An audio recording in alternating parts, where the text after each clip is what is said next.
What is up, everybody? It's Matt Johnson. We're back with another episode of whatever this podcast is. I believe it's something called Real Estate Uncensored. It is the place where you get actionable ideas, insight, and inspiration to turn your real estate career into a life of freedom. And I am a little out of sorts today because I'm on my third podcast of the day, and I was up very late last night with the Twiddle. The Glenn Twiddle himself is in town speaking at an event, and so we were hanging out last night very late, and so I'm very tired. And so basically, we don't have a guest today. So I'm going to curl up in the corner and take a nap, and Greg is going to take all the questions. And we're going to talk about, we'll end up talking about mindset. And no. So we're going to talk about, that's, Greg has a million hours of content on mindset and nothing on anything else. No, we're going to talk about root canals. We're going to talk about, let's see, how to work with Make Me Moves. We're going to talk about Open Door. We're going to talk about the best books for sales. And fluffy kittens. We're going to talk about phone listing consultations with out-of-town sellers. So welcome to a potpourri episode. The Junior Grandmaster himself, I apologize for my earlier comment. You have a million hours of content on everything, and we both know it. So it's not an insult. It was a good-natured poke. I'm sorry, my glasses are slipping quite a bit today. I don't know what's going on with my glasses all of a sudden. It's so weird how they fall down. Yeah. Despite Matt, his slandering me in public, it is okay. I shall survive. I shall survive. But yeah, no, it's going to be a good show. Matt was up late doing his thing. I was up for quite a while as well last night. I am excited as shit, though.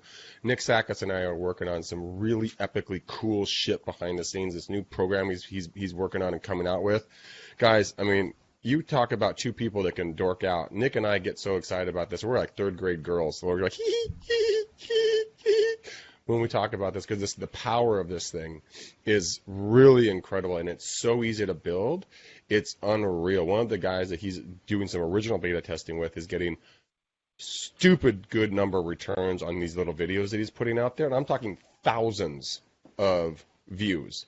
And the referrals start coming in, the recognition starts coming in. So once we vet this thing out and, Nick and I figure out pricing and figure out when he wants to launch this, we're going to get him on the show. We're going to do a huge hoopla about it. And trust me when I say this, I'm going to share my numbers, where I was and where I am now, where I will be, and it's going to be really fun. I'm really excited about it. I mean, I went out and was playing around with some of the initial stuff yesterday. The people I was talking to, they went through the roof, man. They went through the roof. They were so excited about it. Like, really? I'll tell you all about it off air because I told Nick Nick would cut my arms off, in segments if I released it before the timing was right. But I told him I didn't want to be T-Rex just walking around I'll take the risk, Greg. You will? Oh, you will? We'll take the risk. You'll take one for the team there, pal. All right. Great. So let's talk about this. There's a really good question here. We'll talk about root canals in a second, but I want to talk about this root canals. A scripting question here. This is from Alex Powell. It says, "Hello, scripting friends. I have a line on a property where the individual living in the home has unfortunately gone to the hospital and supposedly won't be returning. This is a lead from a neighbor. They died. What suggestions would you have in order for me to make an introduction?" So I'm sure this is stuff that's come up in doing like the carousel script, right? When you're door knocking, you're kind of asking, "Oh, what about that house over there? And what about that house over across the street?" And you get some very interesting replies. You've talked about getting the thing where, well, I think they might be getting a divorce. This is kind of a variation on that where you feel like you have some inside information, but you don't really have much else and it's a sensitive situation. So how would you handle that? Okay, so we got intel. He wasn't directly contacted. He heard it from a neighbor that a neighbor is in the hospital, right? Yes. Yep. And we'll be coming back. And it's a one-way trip for that man. Too bad to see him go. But so good he's gone. All right, everybody. Better step right up to the front. Here we go. We'll start at 500,000. 500,000. I see 550. I see 550. I see 600, 600 in the back. Yeah, that's terrible. Okay. Terrible. Oh, my God. So what I would probably do, in all honesty, is not have an auctioneer show up. I would probably look for influencers in the neighborhood, maybe people that knew him or her, and figure out kind of, do they know next to kin? Do they know kind of what the plans are? Be there a resource? Maybe work up a potential evaluation of what the property's looking like, what the market's looking like. Work in a whole buildup of what the potential buyers look like. You can do that on Zillow. demographically, ethnicity wise, income wise, occupation wise, kind of put a little packet together, and give this whole little bundle of goodness over to whoever the representative is of that house, and then they'll just be there as a resource. Because you gotta understand, it's not just the sale of the home. The family's going through a tragedy. They're losing a loved one, so they're going to go through the grieving process. They're going to have a lot of people, who are going to be giving them advice. They're probably going to go to an attorney and turn to them for someone to work with. So there's no guarantee you're going to be able to get that deal, but at least you can put some information out there in a positive, uplifting way. So you can say, hey, look, I know you guys are going through something really tragic right now. Our deepest apologies. Here's a package I put together for you. I don't want to ambulance chase, but I do want to be here as a resource. I work the area, I live in the area, I know the area, and and I know where the buyers are coming from and what they're looking for. So I can just use me to help you in any way, shape, or form I can. Okay. That would be probably the mindset and attitude I would go with. It's the service attitude. Because there's nothing worse. I mean, as a lot of the viewers and listeners know, I lost my grandmother in January, and we still have my grandfather. Thank goodness. Knock on wood. That old codger. Love that guy. He's 94, bro. Like his eyes and his body are failing, sharp as a tack in his brain. And he's writing a book at 94 years old. Holy cow! Seriously? Is it a book about your family, history. By the way? Yeah, he's going back and doing all the research. I get all these machines to get him to write the book, but he's writing the book at 94. Incredible. It's insane. But I mean, the thing is like when we lose my grandfather, and thank God he has everything set up in a will and everything is already done. But if we didn't, I mean, imagine the turmoil the family would be going through. The last thing you want is a blood-sucking leech of a real estate agent going, "Hey, I can help you sell your home." No. Be there, like, hey, when it's your time, it's your time. You should probably wait for a little bit. Let's get the estate settled. Here's a good estate attorney, and planner. Here's this, here's that, here's this resource, blah, blah, blah. Be there, guide them, walk them down this path so that they can mourn properly and then, sell the asset as when needed. And it might not be right away. Could be 6 months, 12 months down the road. You never know. Oh, wow. Yeah. Interesting. Okay. Yeah, when someone loses a spouse, the attorneys, say, hey, don't do anything for a minimum of 6 to 12 months. Like, wow. Stay put. Don't move. You have already lost too much. Don't make an emotional decision. Okay. Interesting. So all you have to do is go to all the singles at the retirement communities and be like, did you lose your spouse in the last 6 to 12 months? Oh, that's terrible. It's 7? All right, moving on. Do not take any of Greg's advice. Most likely around the 10-minute mark ago up until now. All right, so there's a good question here from David. It says, which company do you use to find old expireds, 1 to 2 years? I believe both RedX and Vulcan 7 does that. Our friend Aaron Wittenstein talks about Vulcan 7 a lot. That's what he uses. He can go back and pull old expireds up to 5 years, and that's what he dials through as soon as the new expireds are exhausted for the day or for that time period. So yeah, both of those companies, as far as I know, will go back that far. And then Vulcan set, well, I guess both of them you can just load right up into the dialer. Yeah. But anyway, yeah. Yeah, those are. I mean, I always recommend Vulcan 7 just because that's the one Aaron uses, and it seems to be working. I have no preference either way. Yeah, I used RedX back in the day, but that's been a million years. RedX. Exactly. You read RedX too? Yeah. That was the beta version. Then we moved into RedX. Yeah, exactly. All right. So then Cindy Wong has a great question. Just curious what everyone's database looks like in terms of size and what's a decent number to stay at. Should you shoot for like 1, 5, 10,000? So Greg, let's bounce it to you first. So if you want to be a high producing agent, what should you shoot for in terms of like how big your database is? Well, it depends on what kind of agent you want to be. I mean, do you want to be a referral agent or do you want to be an outbound prospecting agent sending postcards and doing the traditional prospecting ways? Because if you wanted to be a referral agent using send out cards and, doing, the 36 to life method, all you need is maybe 1,000 people and you are golden because you're going to be touching them and they're going to be thinking of you because you're going to be constantly in their minds. If you wanted to build a mega team and a big footprint, then I mean, we have 6,000 people plus or minus in our database that we hit on a consistent basis. Well, viral, we hit that list twice a month with our videos. Yeah. And I actually had one of my past clients from 5 or 6 years ago, or even maybe more now at this point. She and her husband at that point, it was the craziest deal, bro. It was the craziest freaking deal. Like they were living on a house on this side of the street. They wanted to move to another house on that side of the street. Once the deal got done buying this house and selling this house, the stress of selling this house and buying this house was so much that the couple split, sold this house. He went to Santa Barbara and she moved to Colorado. Oh my God. They moved across the street. The stress of moving across the street broke up their marriage. And that's both sad and hilarious. That's a fine line, but I feel like you walked it. It was so when they told me like, yeah, we're going to be selling this. It was like 6 months later. Like, yeah, we're going to be selling it. We're getting divorced. I'm like, didn't you just buy this and we were all good?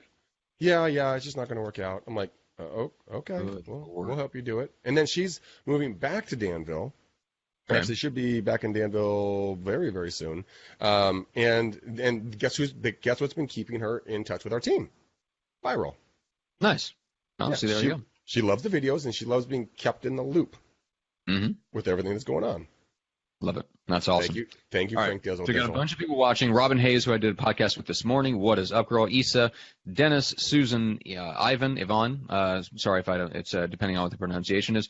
Frank Spalding, what's up, man? Johnny Mendez, Bill Conover. Bunch of people watching with us today. So just want to quickly thank you. Let us know where you're at, so everybody else on the audience can connect with you and keep you in mind for referrals. And let's baby talk. Kittens. And what now? And baby kittens. And baby kittens. Okay. Baby kittens. Let's talk about root canals. This question caught my eye and made me laugh. So this is from Steve. Says, I'm struggling mentally with connecting with FSBOs. I equate a FSBO to me trying to perform a root canal on myself and being super confident that I can do just as good a job as any dentist and do it just as fast and save money. I think being a FSBO is ludicrous, and it's coming off when I talk to them. I'm sounding arrogant and making them feel stupid. Who has had this struggle, and what have you done to overcome it so you can still tell them it's not a good idea and yet win them over? So, Greg, what say you? I've never really looked at someone in that manner. Basically, and why like is an that, idiot. Greg? Because there's not a lot of FSBOs up here, Matt. But there's Zillow. You've talked about Zillow Make Me Moves. Yeah. I've talked about that. I guess it's I don't know. I guess it's my mindset. I don't know what it would be, but I mean, I find that humorous to say the least in regards to like the whole analogy back to the dentist and the root canals. I've had a root canal, and that shit hurts, man, and it feels weird and funny for a while. So I could see what he thinks, but I guess he needs to stop being a pompous ass.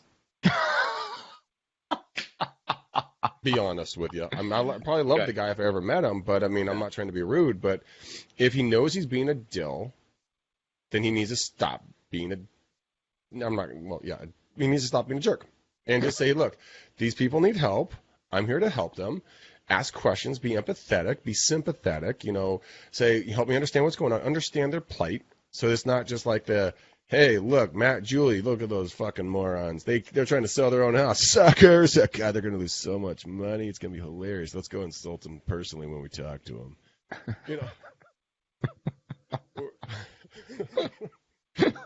Or you could just be like, Matt, Julie, you're three obese little insulin-sucking, wood-denting, troll babies. Help me understand. Why are you trying to sell it yourself? Are you trying to, save the commission or are you trying to net a certain amount of money? Mm-hmm. You ask them that question, and usually it's going to net out to be about the same. They're probably going to say, well, we don't want to pay a commission. Okay. Well, how much is that commission, and what are you trying to net? Well, I don't want to pay this because I think real estate agents suck. Okay, I agree 90% of the time. So what's the next reason you don't want to use a real estate agent? Well, because, our last experience was horrible. I totally understand that. That can happen. What's your next reason why you don't want to use a real estate agent? Well, because I just need to make the money back, and because we need to clear out the cash. There it is. Yeah. Exactly. There's our third question usually gets us to the real answer. Shovel, and then finally get down to gold nugget. Yes, yeah. And then that's what I like that approach because that really is the key, right? So we can say all we want, they're making a dumb decision. Who the F cares, right? Who cares? They obviously don't think that way. And yes, nobody doesn't employ a professional who can hold their hand and kind of do all the dirty work for them if they could afford it and felt good about it, right? Mm-hmm. And so most of the time it's about money, either because they want to put it on the market for more than what a realtor will tell them it's worth, or They don't want to work with an agent because of a bad, poor experience. And can you blame them? No. Of course Hello. not. No, you cannot blame them for not wanting to work with somebody if the last time they had it felt like a root canal to them. Ugh. So anyway, so that's and we've got Gail watching. So Gail is one of those. BFF, girl. What's up, girl? Amazing at send out cards. I just got her latest one in the mail the other day about my tattoo. So it was a very, very nice card with the whole, like, all the different elements of the Facebook post that I put up. Where's the card, jackass? It's right here. There's the cover. There's the inside. It has my whole. She actually got my whole Facebook post where I talked about the story behind my tattoo with my dad and all this stuff, and she actually got it into the card. So first of all, show the tattoo. No. Show the tattoo. Yes, the real version. There it is. I can't get the jacket. I can't. Yeah, there we go. You can go on Facebook. Anyway, point being, I love Gail and her approach of building real relationships with people, because the bottom line is there's always a reason. Now, you may not think it's a rational reason, but to them it's a rational reason, right? And if you look, we were talking about this, Greg, the other day, kind of behind the scenes, like the people that we respect a lot, the people that have worked with people a lot and actually help them successfully get better and grow their businesses, like the best coaches that we know, they don't actually get super frustrated with people making dumb decisions. Nope. Because they've done it. They've helped people work through enough of those dumb decisions to know that it's not people being dumb, it's people avoiding wounds and hurts. It's people avoiding negative situations that they don't want to be in. It's people avoiding fear of failure, fear of public embarrassment, like whatever. Like there's all these other reasons that are driving the decisions that we step back and go, oh, that's a dumb decision. But to them, that's the decision that they're making that makes the most sense to them in the emotional state, like the emotional, mental, and financial state that they're in. And so like the people that we know, they don't get that frustrated with people making dumb decisions, if that makes sense. So I would encourage everybody that's listening or watching to kind of just keep that in mind. That is, I don't want to say it's immature. It's just a stage in development where you go from we start to get a little bit of knowledge and we realize, oh, people are kind of making dumb decisions. So then we start to get down on people, and then you break through that level into the next level, which is understanding, oh, there's a whole layer of motivation underneath that I need to get to know better. And when I do, I'll actually be able to help them move and see that they're not making a rational decision, but I can help them fulfill the underlying motivations in a different way that they just didn't know about. Yeah, a lot of people say, well, Greg, I have a dumb question for you. And my response to everyone is, there's no dumb questions. It's just a question. You don't know the answer, therefore it is just a question. So when someone makes a decision, and like what we're doing here, it's not like they don't know. Some of them, they do know what they're doing, but 90% of the time they just don't know. They don't know the facts. They listen to bad information, so then they take bad actions. So, I mean, you need to consult them throughout the entire process and help lead them down this path so that they can ultimately see the light. I mean, it's just you got to be a counselor throughout the entire process, without a doubt. Yeah, and that's also the answer to Nathan's question here. What's your strategy with Make Me Move leads? I mean, that's it, right? You reach out. You have to present yourself as a resource, right? It's not that like, hey, I'm not calling for the listing right this second. We just want to get a sense of like, are you willing to sell? You know, if I had a buyer, are you willing to entertain offers? Is it something you want to do right now? Where does it fit into your, like, if an offer fell from the sky that was exactly the number you wanted, are you willing to pick up and move? And if so, where would you go? Like, you just start asking those questions. Yeah. Would you move in town or out of town? It's the kind of the same like dealing with Make Me Moves, from what I understand from what you told me, Greg, is very, very similar to dealing with the for sale by owner. They may just not be as serious or as close to the process as an actual for sale by owner who threw a sign in the yard. Yeah, it really is. For sale by owners, there's a pain there, and you need to root out that pain. Just very much like the analogy with the root canal. I don't know if he meant to be this right on, but you get a root canal when you're in deep pain. Like, I think I'm gonna need to have one. I got some cavities. Damn it. Seriously, like real cavities. Yeah, they're not metaphorical, like real. They're really there. I assumed you meant mental cavities, but sure. Shut up. There seems to be the left part of his brain. It just seems to be missing. That's so weird. Yeah. Wait, that's the analytical part. Like, oh yeah, okay. We know. We're aware. Shh, don't tell him. We've all agreed not to tell him. Exactly. Oh my God. Exactly. Like, all he does is sit around and paint. Okay. He paints Smurfs all day long. We just tell him he's doing great on his rainbow. He paints Smurfs.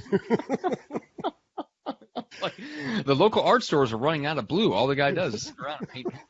Okay. We got to step back for a second because Susan has a great question. So Susan's tuning in from Canyon Lake, California. What's up, Susan? Says, I need your wisdom, oh wise ones. Well, clearly you've come to the wrong place today. She says, I am infamous for collecting hundreds of business cards and contact info every single week. Literally cannot keep up with my Gemini self. Can't help it. Which CRM do y'all recommend that includes a business card scan and integration, as well as a super strong CRM wipe on, wipe off? Goodness. Dude, so this is what I'd recommend. I wouldn't do, all these cards and everything. I would probably have you or someone else hire someone on Upwork or Fiverr or something else, get these cards over to them, put them in their hands, have them put into a spreadsheet, and then upload them into send-out cards, and then start doing send-out cards every single day to these people. And then you can probably, I don't know, Gail's going to have to chime in on this one. If you can't export and import yet, if that feature is done yet, because if you can get all these cards imported into send-out cards and send 5-10 cards a day out to the people that you meet, your Gemini self is going to be thanking your Gemini bank account by going in there and just being a human being and saying hi to them through cards. I would highly, highly, highly recommend that. But I don't know of any card scanners. I mean, I downloaded an app that the Evil Bald Ninja talked about. Yeah, I was going to say like Zoho, Infusionsoft, Full Contact. Obviously, Salesforce has an integration, and then there's various apps that you can use. Yeah. So Scanner. Yeah, one of the things that you might be able to do is, the simplest way is if you have an assistant or a VA, is just to snap a photo, just have it uploaded to Dropbox automatically, and then that person takes that info and throws it into your CRM. But yeah, there are some apps and CRMs and stuff like that has the ability just to do you take a picture of it and it just loads the information into your CRM, which is awesome. But first of all, hats off to you, Susan, for collecting hundreds of business cards and contact info. We'd love to know what you're doing and how you're out there enough to even collect that many business cards. So it's a good problem to have. Let's put it that way. If you're legitimately collecting that many cards and you're building that many, and we're not talking about holding a raffle. Hopefully, I'm assuming these are people you've actually connected with and shook hands with, so to speak, so that they know who you are, right? If you're legitimately making that many new relationships a week, do whatever it takes. Get a VA for $5 an hour in the Philippines to get those things into your CRM so that they're getting emails from you. Have them do what my VA is doing, which is once you get the contact info, look them up on Facebook, send them a connect request, endorse them for a couple of skills, look them up on Facebook, send them a friend request, right? So if they respond to the connect request, have a pre-written message that your VA sends out thanking them for connecting, offering to introduce you to anyone that's in their network, like super simple stuff. This is something you can have somebody do in the Philippines for $5 an hour. And so that's Gail is going to check on that with send out cards. You can have import and yes, send 3 to 5 cards every day. But that's kind of how I would approach it, is just if you're actually making that many new relationships a day, do whatever it takes to find something that will work to get it into your CRM. But beyond that, like Susan, there's no perfect CRM that's going to do everything that you want right now. It's more important to get something that you'll actually use. So HubSpot is a great free one. You've got LionDesk that we've heard great things about that's relatively inexpensive. You've got, High-Rise, Zoho, those are more general business ones. And then you've got like Realty Juggler, which is I think $99 for the year, which is not bad. It's not super, super robust.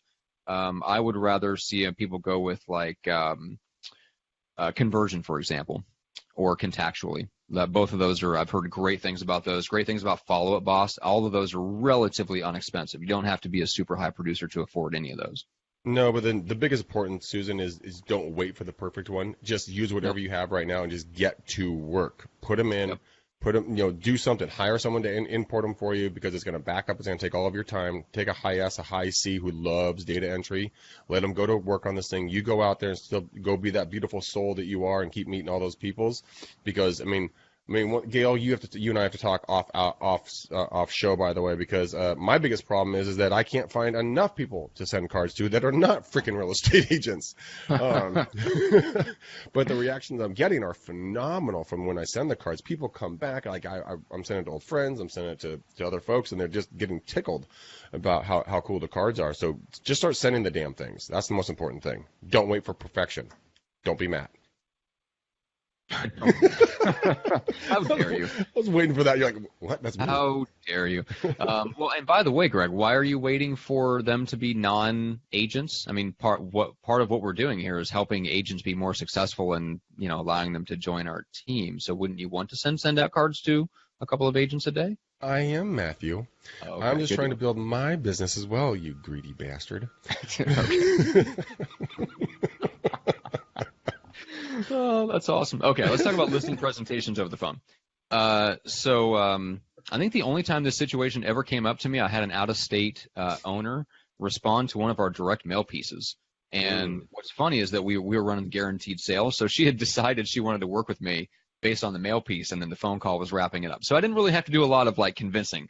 The phone call went great. We just talked about our marketing plan, and that was kind of her main concern because her last agent was just didn't have a marketing plan, right? So at the time, this is 06, 07, something like that. I think 07. We didn't have the tools that we have now. I would have hopped on Zoom, right? I would have said, great. Even if I can't see you, it would be great for you to see me so we can put a face to the voice. Let me send you a link where you can either click, from your laptop or your iPad, or worst case scenario is you just dial in from your phone. Here's both options, but let's try for the video first.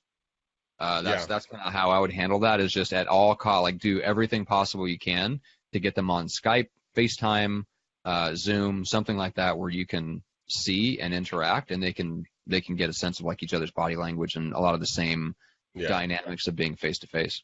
100%. And if they won't do it or they can't do it, send them a Facebook video message, send them a video text message, send them something, like Matt was saying, so they can get to know your whole body language. They can start bonding with you instead of just a voice on over the phone, which is only 38% of your communication skills. So you're really kind of hamstringing yourself if you're just doing that, when we now have all of the abilities, in every way, shape, and form that are all free to communicate with someone with video.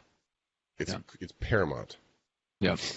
Yeah, and there's a great agent, a great team actually, Adrian Lally out in Hawaii. So they have, because of the nature of Hawaii and the different islands that they have, they actually came out and they had a professional videographer that specializes in real estate. And for the life of me, I cannot remember his last name. His name's Matt. And if anybody is serious about actually wanting to work with him, I will figure out how to get in contact with him because it's been a couple of years. But what Adrian and her team did is they brought him in, flew him out to Hawaii, and had him professionally record their entire listing presentation.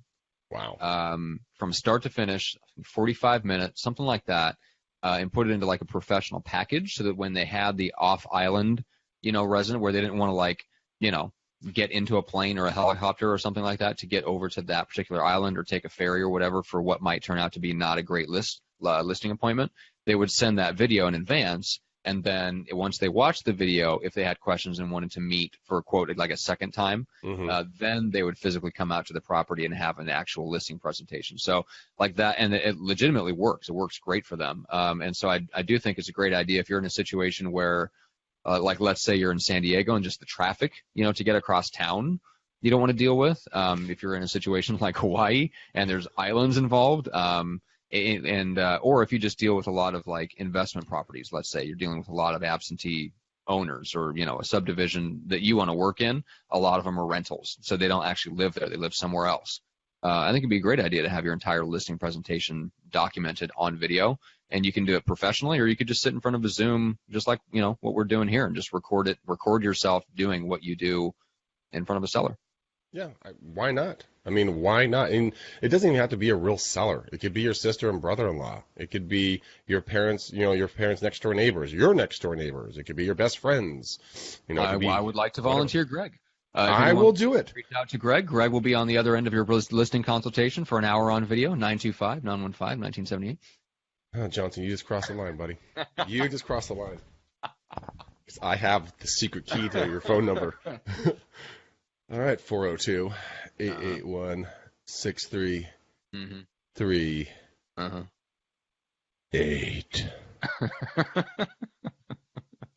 All right. So Dale Shin has a great question here. Says, hey, everyone, looking for recommendations for books on NLP or sales, any suggestions that you guys have? So, Greg, what would you recommend? Just general, really great books on sales. That is a really good answer, and I'm pulling up my Audible right now because there's a lot of them. Jeffrey Gitomer has a ton of phenomenal books. He is a zero bullshit type of sales trainer.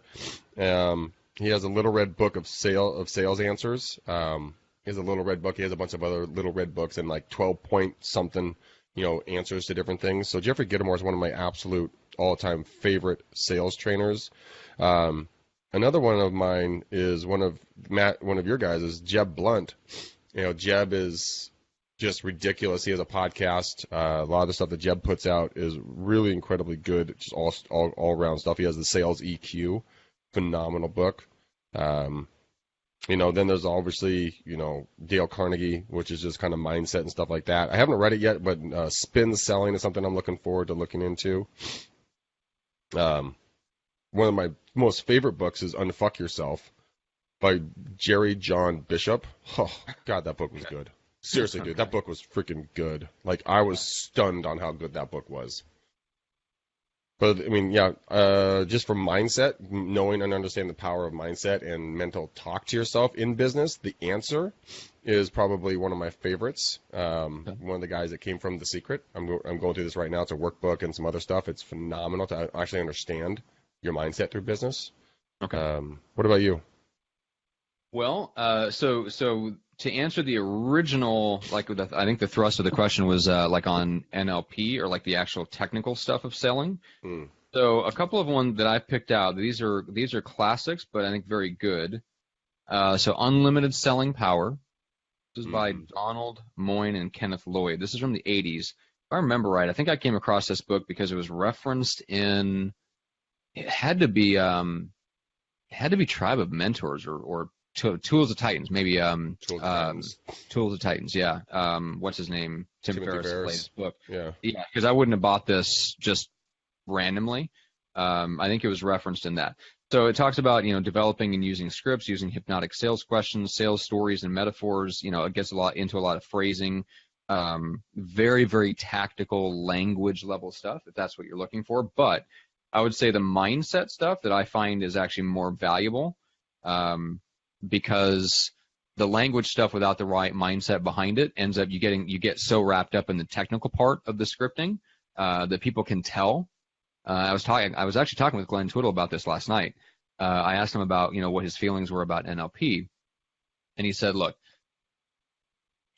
when people realize what's going on, you've lost, and I can tell it quicker than most." Mm-hmm. So the only way it works is if they don't know what's going on. So, but as soon as they do, like if you're not so good at it that you give it away, that you're using a technique, that you're using a certain script, it's like game over. Yeah, I completely agree. If you're so good that it's so seamless, and Joel Rico is a little bit like this, where it's like now that I know the techniques behind it, like I can hear it in his speech patterns, but I didn't hear it at first, right? So Joel has mastered it to the point where it flows out of him, and you're not conscious of it, that he's really paying attention to the phrasing of how of his words.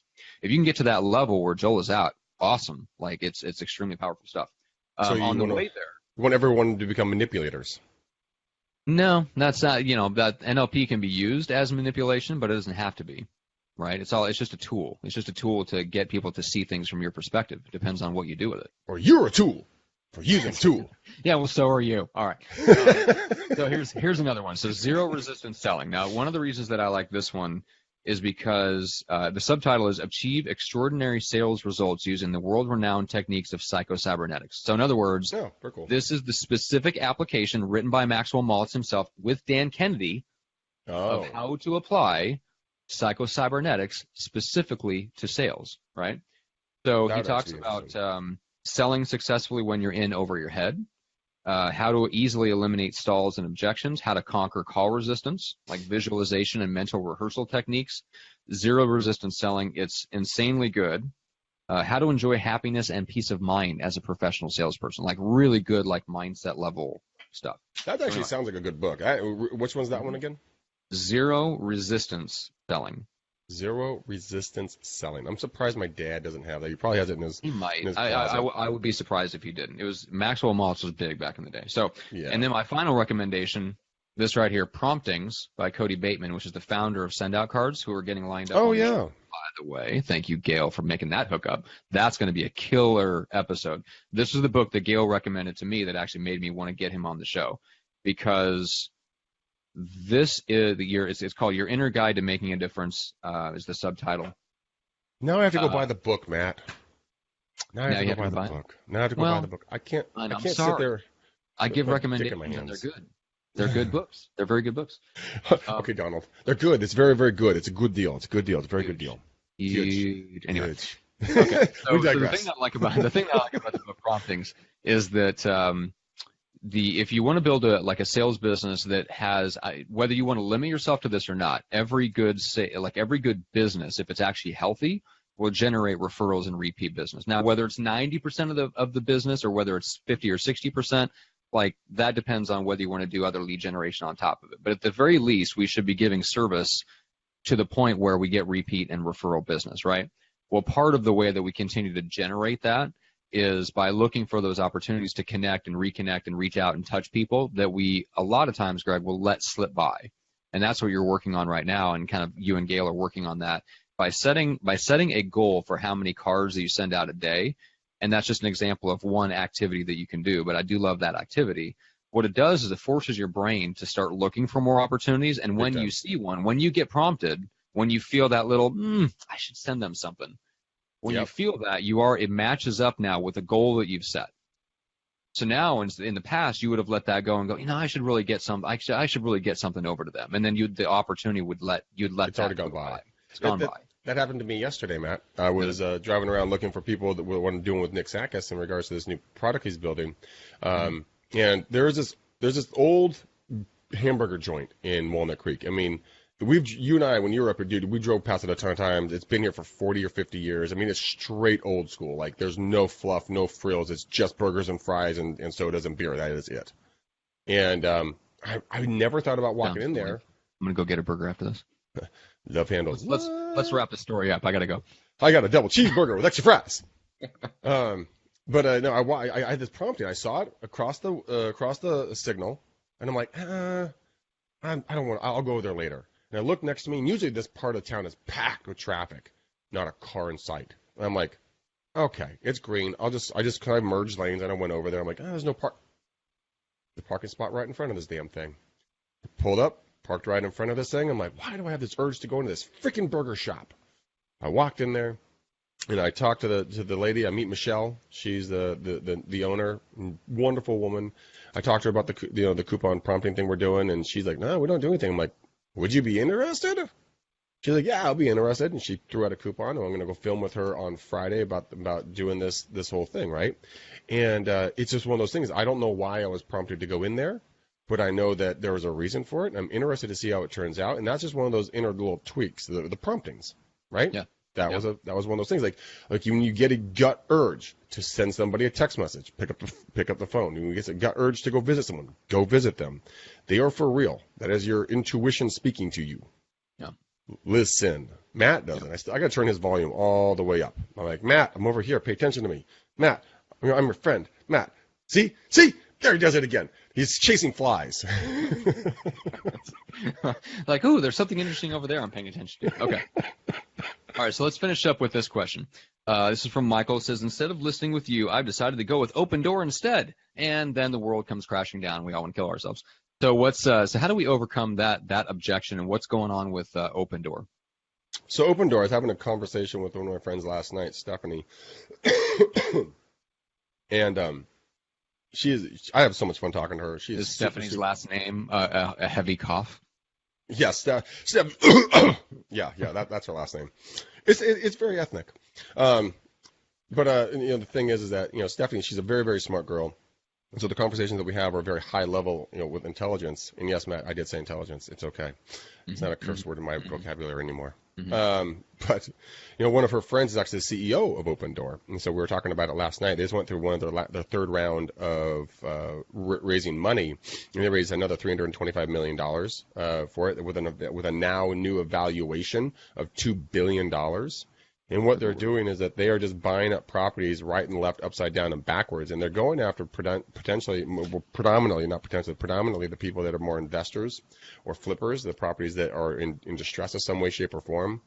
And then they're buying the same them properties that would normally be a target for investors. Or a flipper or an investor. Yeah. Exactly. Okay. Snatching them up all cash. And their whole prop is that they are picking them up at market value, but then they're charging an extra point on the commissions on the back end. I'm like, that doesn't make a lot of sense. But Stephanie was saying that's the way they're doing it. I'm like, they got to have a bigger value prop. But apparently it's working because all the major hedge funds are on board, all of them. And so like all Sand Hill Road, all of those guys are all on board with this thing. But what they do is they then go in and they want to buy like 600. I think Open Door has a total raised of $645 million. With they have 1.5 billion in debt with assumable debt, so it's actually a really good move for them. And they're just snatching everything up. And what they'll do is they'll go in and they'll buy it, and then they'll give a one-time use code, so a buyer can go in and they can look at the house without an agent, and then go back and make an offer and pick up the property. Okay. So interesting. She and I were debating the merits of Open Door. And, I mean, I'm not going to sit here and tell a company that's had a $2 billion valuation that they're stupid. They're doing something right. Right. And we're saying, well, what's it going to do with traditional real estate? Depends on what their underlying beliefs are. I don't think there's a lot of but what I'm saying is that you can be smart, you can be awesomely smart, but if you start out with the wrong core beliefs, you will still fail. And what I mean by that is there's a lot of very, very smart people that made very, very dumb decisions in the lead up to the last crash, simply because they had one core belief, which is that real estate is always and ever a good investment, and that on the whole will always go up. Yeah, I mean, that's something they need to look out for, because, I mean, they said that they have a plan for the downturn. I mean, they're in 10 markets right now. By 2020, they want to be in 50 markets, so there's a pretty good chance they'll probably be in your market or in a market near you. It's interesting. It's very, very interesting to see where this is going to go. But I don't believe that Open Door is going to take the place of the real estate agent when it comes to a residential traditional resale. Yeah, exactly. And they're not selling homes that we want to list, is basically what you're saying anyway. Like if you're an investor, they're a competitor to you because they're taking away properties that you might want to get in there and negotiate directly with the seller to buy it direct from them so that you can make a profit on the rehab. But let's say you want that deal. Let's say you want that home, and maybe you want to, let's say you want to flip it, or you have a general contractor who can come in and do the work, and you want to help them. Let's say prehab it, as one of my, another podcast guest has put it at one point, prehab it. So at that point, they say, well, I want to sell with Open Door. Normally, when somebody else is going in and saying like, hey, somebody wants to make me an all cash offer, the typical response to that is great. It's going to be a wholesale offer. It's not a retail offer. It's usually 10 or 20% below what a buyer would be willing to pay for your house. But if Open Door is paying retail, we can't really use that. No. So what's not in it, or what's in it for the seller to not sell retail to a company like that who may be losing money on the front end of the deal because they're venture capital backed and we're not. So what's our value proposition to them to list with us instead of going with an Open Door? The only thing I could probably say, because one of the things that Open Door does do is they talk about the fact like, hey, if you don't want to go through the hassle of listing your home, having people come through, we'll give you a full market value. Well, what kind of market are you in right now? If you're in a hot marketplace, you're actually doing a disservice to the seller, because they could get more money on the sale, or they might not, but they do have to live in a fishbowl for a certain amount of time as they let people into their home. So it depends on the wants, need, and desire of that seller. If speed versus price is more important to them, maybe they have a job transfer, maybe they had a death in the family, maybe they have something, they're like, screw it, man, I don't care if we lose $10,000, $20,000, $30,000, whatever, we're out. We're gone. Great. There's a nice little squishy margin for Open Door. They can turn around, they can put another point on the back end and the sales side, and boom, they're out the door. Steph and I were talking about it last night, and I'm like, it just doesn't make sense. I mean, there has to be something more that I'm seeing that I don't see here for them to make it worthwhile. Because I told her, I mean, usually, like you said, you pick it up for 20 to 30% off market price, so you have your margin, so you can make that back when you make the resale, so you make the sale plus your commissions, so the juice is worth the squeeze.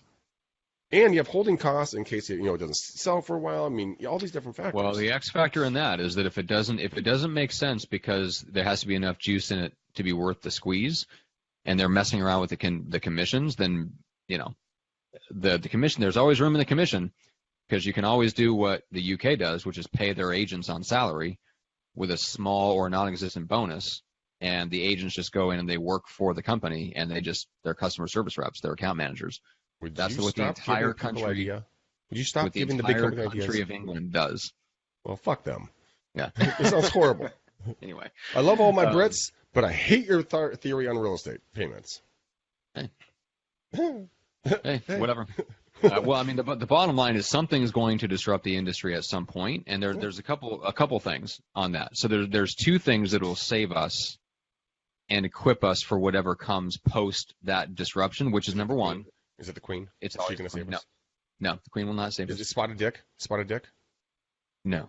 No, Spotted Dick. Okay. No. Okay. Two things. Good Lord. Two things will save us, and then let's wrap it up. Two things will save us, which is number one, the relationship with a database of people that would prefer to work with us because they know, like, and trust us versus a company. That will last for a little while. How long it lasts, I don't know.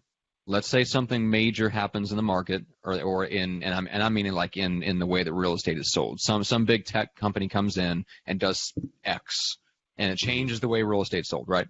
There's still going to be people that would prefer to work with us or work with a human or whatever, and that will last for a while.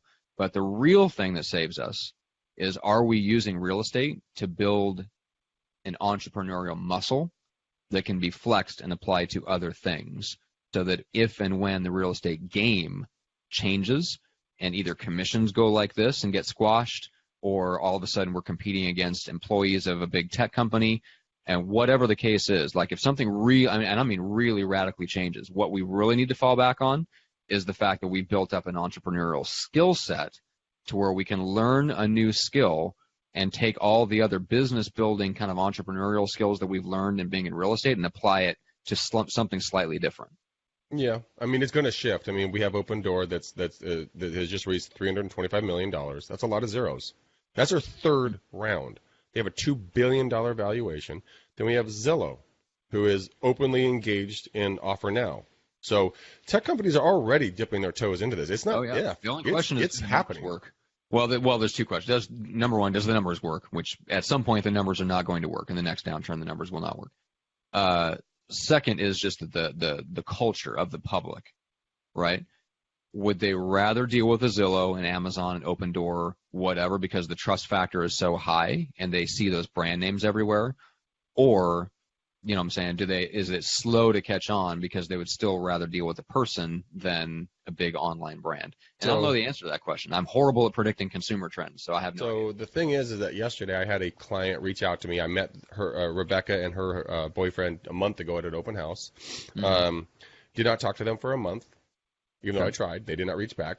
Okay. And all of a sudden they reached back to me and they're like, "Oh my God, Greg, we saw a house in Pleasant Hill. It's perfect. Can we go see it? I know it's short notice." I'm like, "Absolutely. Let's go take a look at it." And so we went out there, and I spent 2 hours with them. Not only did we see that house, then we saw the next house, and I was able to give them good information about the pros and cons of each property, pros and cons of each neighborhood. I gave them insight information, hyperlocal data that a large company is going to have. They'll have the macro data, but they won't have the neighborhood data. Like, hey, right. Bob across the street here was a World War II vet. He started farming, a couple of years ago. He retired, and now he makes his own, pastries, and people come and buy them from his neighborhood. I mean, you just can't have that information from a large corporation. But I think we're getting desensitized because of, Google Home, Alexa, Amazon, all of these tech corporations that give us instant gratification right away. We trust Amazon implicitly. We give them money before they send us product. We don't know where they're located, but we trust that our product's going to show up. We give all of our information to Alexa and Google, trusting that they're going to give us the right content back. So we're learning to trust the machines all of a sudden I want to do like the Terminator, soundtrack. Dun dun dun dun dun. Yeah. Yeah. It's the start of Skynet. Skynet. Dun dun dun dun dun. But we're trusting the machines more and more in our daily lives. So it's not out of the realm of impossibility for us to trust them with a real estate purchase. Now, another thing that's going to be coming around is the blockchain. Have you been looking into blockchain and crypto at all? A little bit. Chris Lockhead was talking a lot about it. Fascinating. Like the blockchain, dude, we off the blockchain, fool. But it is actually really interesting. Don't shake your head at me. Oh, I'm shaking my head at you. That was a funny 100%. Joke. That was a funny joke. Terrible. Not a funny joke. Good joke. I'm a comedian, Matt. I moonlight as a real estate agent. But what it is that, I mean, it's a trusted multi-person chain of events that's completely documented, which I think that escrow officers, their jobs are honestly going to be numbered. Like, their days are numbered. When the blockchain starts kicking in and people start understanding what this thing can do, the more I dive into this thing, the more you can use crypto on it.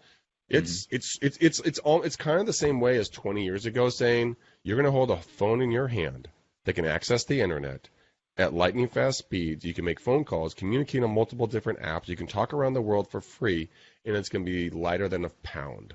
Yeah. And it's going to be all glass. And you're going to be like, the fuck are you talking about? That's right. Most of this is made of sand. Like, what? Stupid. Yeah. I know, it's terrible. All right, well, let's wrap this up. We took a ton of questions, and I know that we went way down the rabbit hole on Open Door. It's fun to talk about, what could happen, but ultimately we don't know. But yeah, I know.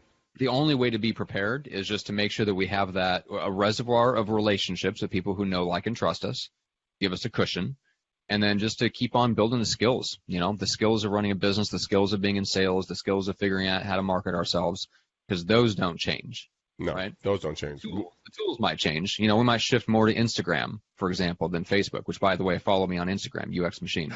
Matt's back on Instagram. People, throw a party. Woohoo! So we might, there's going to be shifts like that, but, and the tools will shape a little bit about the way that we communicate with people, but the game is still it's all just about communication and relationships. And it is. Those things won't change. I mean, the thing about like Insta and the tools here, I mean, this gets a insight into your life. If you guys aren't using Instagram, get a hold of me, my boy Mike T. He'll hook you guys up with what he's doing. He's got a great product dude, Matt, check this out, man. My followership on Instagram, thanks to Mike, 9,235 people. Good Holy Lord, shit. dude. I'm awesome. just below the 10,000 mark. How cool is that? Wow. And then he limited my followership down to 6,674 people, which is amazing. Nice. How this algorithm works. But I mean, yeah, it's good. If you guys join our EXP team, you get his product for free. And if you don't, you get to pay for it. So do you want to pay the money and be a sucker, or do you want to get it for free? All right. And how do people reach out and connect with you, Greg? Shameful plug. Right. I want you guys to call me at 402-881-6338. That's where I want you to call me. Mm-hmm. Mm-hmm. some poor person in Nebraska is going to get a bunch of calls. What is going on here? And who is this Greg McDaniel person everybody's asking for? Quit calling me. Oh, it's Matt Johnson. So what I want you guys to do is go to bookmcdaniel.com. It's on the screen if you're watching this. If not, if you guys are listening to my deep baritone voice. I want you guys to just go to bookmcdaniel.com. Just look on his face. It's just priceless. And get 30 minutes with me. Let's talk about EXP. Let's see if this is a fit for you. If you think Matt and I have brought value to you and you want to look at maybe joining our team, dude, let's hook up, homie. Let's see if this is going to be a fit. If it's a fit, awesome. If it's not a fit, awesome. I still love you. Either way, we're here as a resource, and we want to make sure we bring value to you guys. But if you are thinking about EXP, I'm deadly serious. I would love to see if we're a fit for you, because I think we have a lot of value to give to folks. So that's how you do it. If you guys want to get a hold of Matt, go to Book a Big Johnson. He will be there in 20 minutes in a G-string. Wow. And on that note, holy cow. Let's put a bow upon this episode. I don't even want to give it a color because you don't deserve one. That's no. We should do flesh colored. Okay, fine. That's a flesh. Just all right. All right, guys. Always way too much fun. But please go check out Matt's new podcast. Matt, your new podcast is UX. Is that correct? That's right. The UX podcast, U to the power of X. So it's all about how to turn a rockstar business where we are doing most or all of the work ourselves into a UX machine where most of the value is delivered by our people and our systems. And so that's what I talk about in terms of like flexing, like use this time to flex our entrepreneurial muscles and figure stuff out. Now is the time to do it. So if you're in real estate, like big things are coming down the pipeline and it's only a matter of time until something big changes. Now is the time to figure this stuff out so that you can take that skill set and get into whatever that next phase is whenever things change. And these, the podcast talks about those types of skills. So that's where it really crosses over into real estate, is figuring out how to build a business that is sustainable, that scales up and down. We don't have to hire a bunch of employees. We don't have to have a bunch of office space, not a lot of overhead, not a lot of risk, and a business that fits our life as our life changes and as the economy changes. Yeah, that's going to be a great podcast. It is a great podcast. Go download it today, guys. Get it, learn, get smart, stop being you. Start being Matt. I'm going to change. That's going to be my new Instagram tagline. Get smart, stop being you, learn, subscribe to the UX podcast. I love it. All right. As you guys can tell, we have an absolute blast doing this. Matt and I show up every day trying to insult each other, but always in a playful, fun manner. I'm a grammatical genius. Manter. Yes. And manner. Manner, banter. Okay. Yeah. Jeez. All right. Good job, Greg. But come on down, guys. Keep on watching. Show people that, what you guys are watching, where you guys are learning. We do this for you. We love you. We want to see you guys grow. We want to see you thrive, not just survive. We want to see your businesses go from where you are now to where you want them to be in the shortest amount of time. That's why we bring guests on. That's why Matt and I bring questions. That's why we keep doing this, and we're not going to stop. We have, like I said, I keep saying, we have a love affair for you fools. We love you guys. We love watching you guys react and interact with us. So, please share this. Give us a 5-star. 4. Give us a 5-star rating on iTunes so the people know what we're doing, and they'll love to come listen to us on iTunes or serve us up faster. That's right. Matt, we have a show on Friday. Do we have any special guests on Friday? I think we do. I know Derek Evans is next Friday. Who's coming up? It is Beth Owen, sassy realtor. Yes, Beth is our success story, guys. Beth started watching us, and she took the knowledge that we gave her and just blew her business up. You've got to listen to what she did, guys. We did not pay her to say this. This is all her. This is, what she's done. Come learn from someone who actually learned from the podcast. So that's next Friday, guys. It's going to be an epically awesome show. But then, until then, Matt, I might say, peace out, ninjas, because I can't yell. We gone.